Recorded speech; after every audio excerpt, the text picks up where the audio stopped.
Hello commando, আসসালামু আলাইকুম। Welcome back to another class. আজকের ক্লাসে আমরা গ্রুপ লক এবং হাইড নিয়ে কথা বলবো।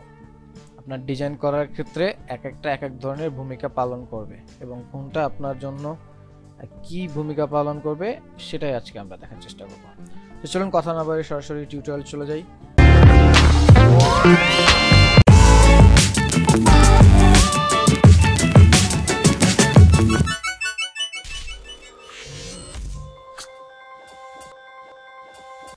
আর্টবোর্ডে আমি আগে থেকে একটা ইমেজ রেডি করে রাখছি। এই ইমেজটা আমাদের এই আজকের ক্লাসের যে টপিকগুলো আছে সেটা প্রয়োজন হবে।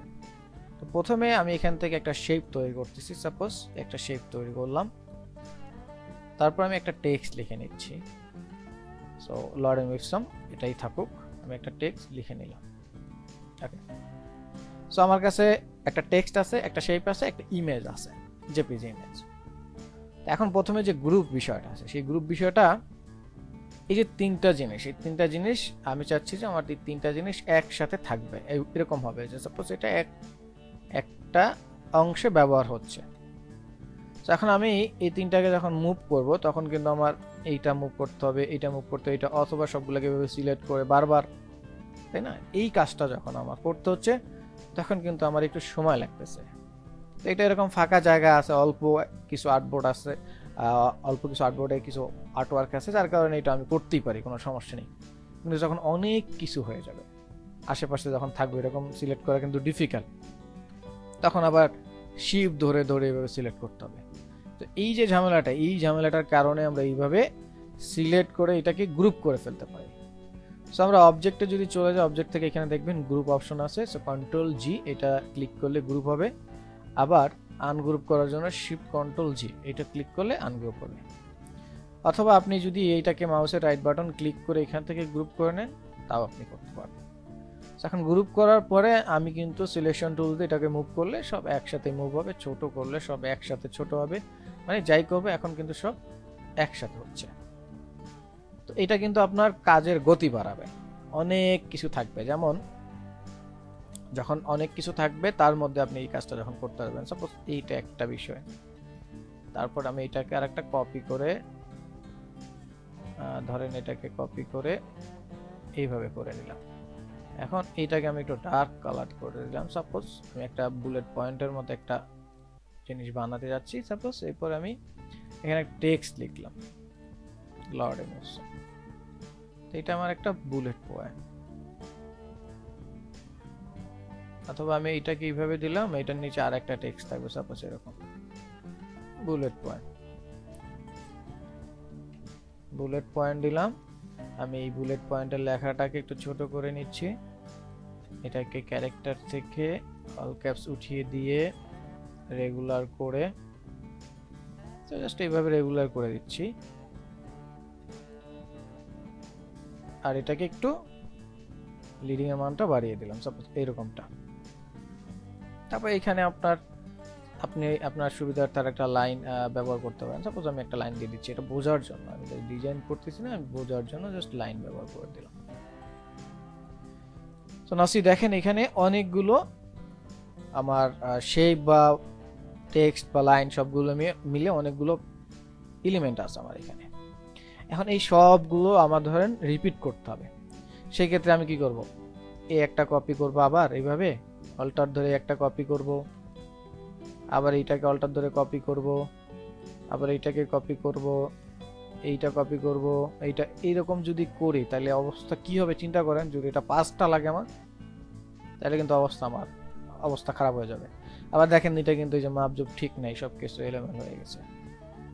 আবার এরকম যদি এরকম হয় যে আমার এইটাকে একটু উপরে নিতে হবে মুভ করে, তাহলে এখন কি করতে হবে, এইটাকে ধরে টান দিতে হবে এইভাবে। সো অনেক সময় লাগতেছে, বিষয়টা বুঝতেছি। এই ক্ষেত্রে আমরা যদি এগুলোকে গ্রুপ করে ফেলি, একবার সিলেক্ট করে গ্রুপ করে ফেলি, এটাকে ডিলিট করে দিলাম বা থাকুক, এইভাবে সিলেক্ট করে।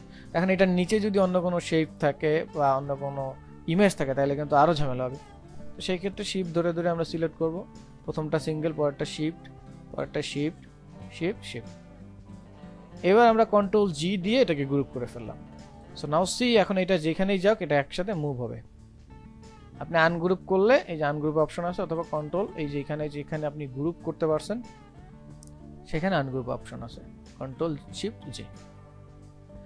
এখন আপনি গ্রুপ করা অবস্থায় যাচ্ছেন যে এইটার জায়গায় একটু আপনার বেশি হয়ে গেছে, কম হয়েছে, অ্যাডজাস্ট করবেন, সেই ক্ষেত্রে আবার আনগ্রুপ করে করবেন না, আপনি কি করবেন, ডাবল ক্লিক করবেন এই গ্রুপের উপরে।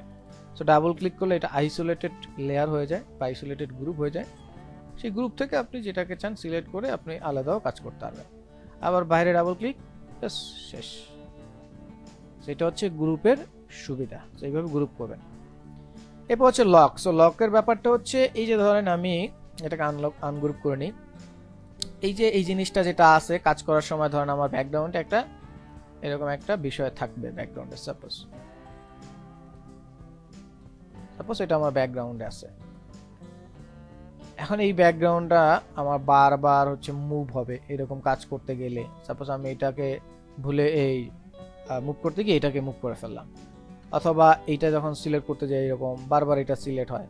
এই যে বিষয়টা আছে এই বিষয়টা থেকে বাঁচার জন্য আপনি কি করতে পারেন, এখান থেকে অবজেক্ট গিয়ে লক করে দিতে পারেন। সো লক সিলেকশন, এখানে কন্ট্রোল 2 দিলে এটা লক হবে। অল আর্টওয়ার্ক অ্যাবভ আছে, আদার লেয়ার আছে, আপনি যেভাবে চান সেভাবে এটা লক করে নিতে পারেন। সো দেখেন আমার এই জিনিসটা যেটা আছে সিলেকশন, এটাকে সিলেক্ট করে click lock. So now see দেখেন এটা আমার লক হয়ে গেছে। এখন আমি সারা দিন সারা জীবনও যদি টানাটানি করি এটা কখনোই খুলবে না, লক। সো এবার আনলক করার জন্য আবার ওইখানেই যাবেন, দেখবেন আনলকের অপশন আছে।